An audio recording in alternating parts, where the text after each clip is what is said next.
Accessible archives. How many of you have looked at accessible archives? Nobody. Okay. Here's what's in here. African American newspapers, all the county histories, the American Republican, which is early, Chester County Republican, the Christian Recorder, all the Civil War papers, Delaware County. This is Delaware County, Pennsylvania.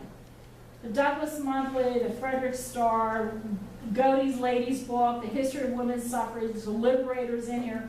Again, this is a group that adds stuff every single day. The Pennsylvania Gazette is in here, the Pennsylvania Packet. But what's interesting in this is Cambria County histories are in here. Anything written about, now I know there was a ship called the Cambria that's going to bring up a lot of stuff, but you're going to see here, well, this is the history of Niagara, the town of Cambria. But you'll see what these are. So there was an article in 1847 in the National Era, 15 days from Europe. I'll bet you that's about the ship Cambria, because this threw me off. The America's Cup and its defenders. There was a ship called the Cambria, and it's in here a lot. But again, it's interesting because you can do a name search. Like I probably should have done Cambria County. When you're searching too, if you put things in quotation marks, it treats it as a phrase. So I will get the ship Cambria. I will only get Cambria County. So quotation marks help a great deal. So, death notice in Cambria County on the 21st day of April.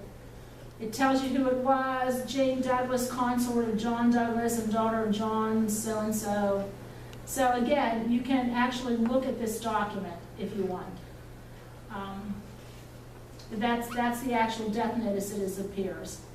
There's a print version of it. If you want to print it out, there's the death notice printed. But accessible archives is interesting as said. A lot of county histories in here. It's nice when you're looking for county histories to have them be keyword searchable. I know on GenWeb, there's a lot of county histories that have been hand typed in, but when they're hand typed in, there's some possibility for mistyping. Sometimes they're not searchable. These have all been digitized from the actual original county histories, so they're a little cleaner, and you'll get a little better copy from that. So try and take a look at Ancestry Accessible Archives, because again, it's kind of interesting. It gives you a little bit different stuff than you would normally find.